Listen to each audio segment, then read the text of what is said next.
Chapitre seconde. On se propose de démontrer la formule des coordonnées du vecteur. Alors on va partir d'un vecteur AB.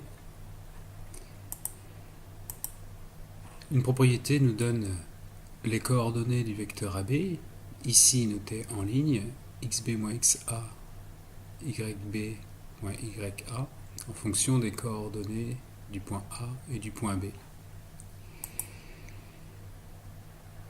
On va considérer un repère OIJ dans lequel, pour tout vecteur AB, on notera le point M, tel que le vecteur OM soit égal au vecteur AB. Les segments OB et AM ont même milieu car ABMO est un parallélogramme, conséquence de l'égalité AB égale OM. Ce milieu, on va le noter I.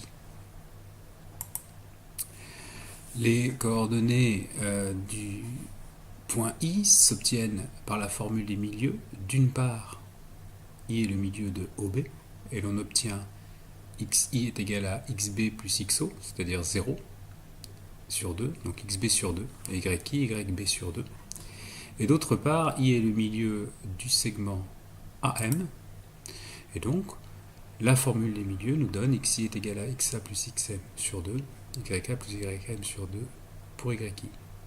On va partir de cette formule et on va isoler XM. Donc là, un peu de technique, on multiplie XI par 2, 2XI est égal à XA plus XM, et donc XM sera égal à 2XI moins XA.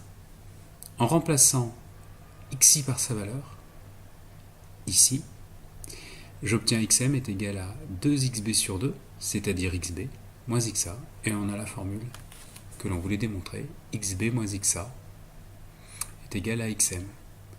On raisonne de même pour YM, le raisonnement est le même, on obtient YM est égal à YB moins YA, et le vecteur AB a donc pour coordonnées celle du point M, par définition, puisque le vecteur AB est égal au vecteur OM, c'est-à-dire XA moins XB, YA moins YB.